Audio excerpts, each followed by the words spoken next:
বাংলাদেশের সর্বোচ্চ এবং সর্বোত্তম যে অর্জন সেটা সেই কৃষিতে।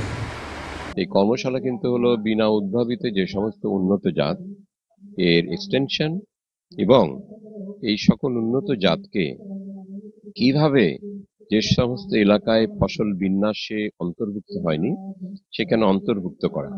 সেই ক্ষেত্রে এ ধরনের কর্মশালা বাংলাদেশের যে বিভিন্ন অঞ্চলে আবহাওয়া উপযোগী, পরিবেশ উপযোগী, এ সমস্ত কোথায় কোন ক্রপ হবে এবং কিভাবে ক্রপটাকে অন্তর্ভুক্ত করব, সেই কারণে এই কর্মশালাগুলো অত্যন্ত গুরুত্ব বহন করে। বিকজ সেই কারণে কৃষির উন্নয়নের উপরে কিন্তু নির্ভর করবে আমার দেশের সার্বিক এবং আর্থিক উন্নয়ন। আরেকটি কথা হচ্ছে যে আমরা কৃষিকে বাদ দিয়ে কোনো দেশের সার্বিক উন্নয়নের কথা চিন্তাও করতে পারবো না। বিকজ কৃষির প্রবৃদ্ধি যদি কমে যায়, ওভারঅল ইকোনমির প্রবৃদ্ধি কমে যাবে অটোমেটিক্যালি।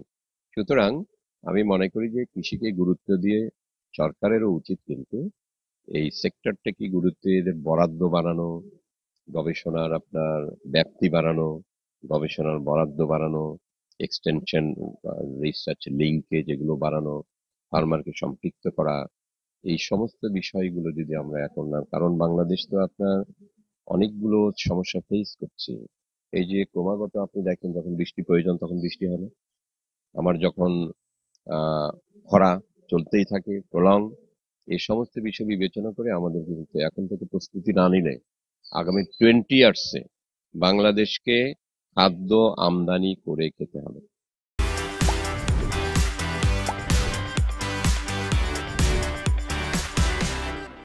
আমি বিনার যে ধানগুলো আছে, বিনার বিভিন্ন যে ধানগুলো আছে, বিনা ধান 14 আছে, বিনা ধান 17, আমি বিনার এই ধানগুলো আবাদ করছি। আর সবচেয়ে বড় সুবিধা যেটা, বিনার যদি আমরা বিনা 17 ধানটা করি, তাহলে আমরা ধানের পরে আমরা অনায়াসে আলু লাগাতে পারি, বা সরিষা, যেমন বিনা সরিষা 9 একটা খুব ভালো জাত, যেটা আপনার একরে মোটামুটি 21 থেকে 22 মন হয়। বিনা সরিষা 9, যেমন আমরা তাহলে ধান করার পরে সরিষা করতে পারলাম, সরিষার পরে আবার আমরা বাদামে যেতে পারলাম বা ভুট্টা যেতে পারলাম। এরকম অনায়াসে একটা 2 ফসলি জমিকে আমরা বিনা জাতগুলো চাষ করলে 3 ফসলিতে রূপান্তর করতে পারি।